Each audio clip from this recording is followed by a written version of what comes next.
ငါလည်းမမြဲဘူးငါပစ္စည်းတွေလည်းမမြဲဘူးတနေ့ကျရင်ငါတို့အလုံးထားသွားရမှာပဲအရာခတ်သိမ်းဟာဘယ်သူမှမမြဲဘူးသင်္ခါရတရားမှန်သမျှဟာဘယ်အရာပဲဖြစ်ဖြစ်ပြောင်းလဲပျက်စီးခြင်းနဲ့ပဲကြုံရမယ်ဆိုရယ်စဉ်းစားဉာဏ်လေးတစ်ခုဖြစ်အောင်ကြိုးစားလိုက်ပါဆိုတာဝိပဿနာဉာဏ်ဖြစ်အောင်လုပ်ခိုင်းတာဆိုလို့တနေ့တစ်ခါလောက်တတိယကိုပိုင်တဲ့ပစ္စည်းတွေကိုကြည့်တနေ့ကျတော့ငါတို့ဒါလေးထားကြရတနေ့ကျတော့ငါတို့ထားကြရပစ္စည်းတွေပိုင်ဆိုင်တာတွေကြည့်ပြီးနှလုံးသွင်းငါတို့ကိုယ်တိုင်ကလည်းစွန့်ပစ္စည်းကလည်းငါတို့ကိုစွန့်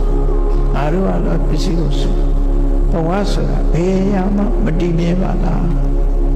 မန္လေးမြို့ကြီးတည်ပြီးတော့နန်းတော်ကြီးဆောက်ပြီးနေသွားတယ်မင်းတို့မင်းကြီးပဲရှောက်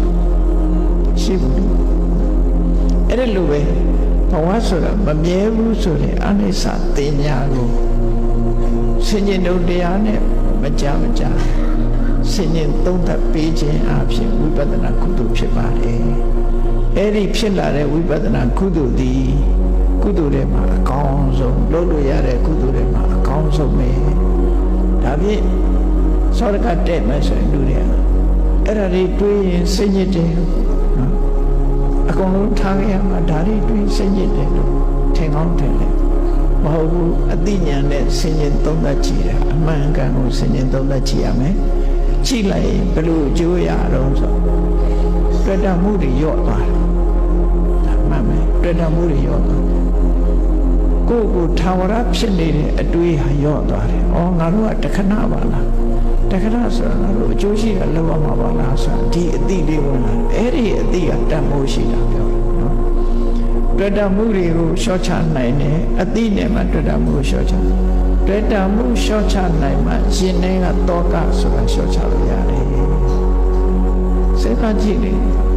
ကိုယ်နဲ့မပိုင်းတဲ့ပစ္စည်းတွေလည်းဘယ်သူမှတောကမရှိဘူး။ကိုမသိတဲ့လူတယောက်အတွက်လည်းဘယ်တော့မှတောကဖြစ်ဘူးတောကဖြစ်တာကိုနဲ့ခင်မင်းရင်းနှီးမှုကိုအကြောင်းပြုတယ်ကိုပိုင်ဆိုင်မှုကိုအကြောင်းပြုပြီးလူတွေဟာစိတ်ပူနေကြတာဖြစ်တယ်အဲ့ဒီစိတ်ပူမှုတွေကိုမခံစားခြင်းဘူးဆိုလို့ရှိရင်တွေ့တာမှုတွေဖြောက်လိုက်ပါကြိုးစားပြီးတော့ဘာနဲ့ဖြောက်မမြဲဘူးဆိုတဲ့သဘာဝတရားကိုဆင်ញင်သုံးသပ်ပြီးတော့ရှော့ချပြီးဖြောက်ပါဒီနည်းဒီဆေးရလွယ်လို့တခြားနည်းမရှိဘူးမြတ်စွာဘုရားဟောတာနော်အေးဒါကြောင့်မို့ဘဝရရှိလာတဲ့အခါ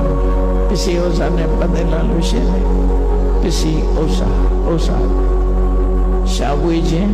အသုံးပြုခြင်းဆိုတဲ့နေရာမှာရှားဝေတဲ့အခါမှာလည်းတရားမြတ်တမ်းမှုနဲ့ရှားဝေရအသုံးပြုတဲ့အခါမှာလည်းပဲတန်ဖိုးရှိတဲ့အသုံးပြုမှုတို့သုံးပြုပါမှာဖြစ်တယ်အဲ့ဒီကနေတဆင့်တက်ပြီးတော့အကောင်းဆုံးကုသိုလ်ဆိုတဲ့ဝိပဿနာကုသိုလ်တွေတို့လည်းလုပ်အောင်ဖြစ်တယ်လို့ကိုယ်စီမှတ်သားနိုင်ထားကြပါတရားချစ်ခင်သူတော်စင်ပြိဿအပေါင်းတို့မြတ်စွာဘုရားဟောကြားတဲ့ဒေသနာတော်ထဲမှာ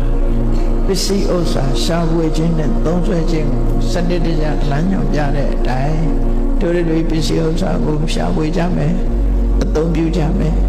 နောက်ဆုံးရလာတဲ့ဘဝလေးမှာမှန်ကန်တဲ့အသိဉာဏ်တွေရအောင်ကြိုးစားအထောက်ကြမယ်လို့ကိုယ်စီနှလုံးသွင်းပြီးမမေ့မလျော့သောတတိကြီးမားသောလုံးဝဝိရိယဖြင့်ကြိုးစားအထောက်နိုင်ကြပါစေကုန်သတည်း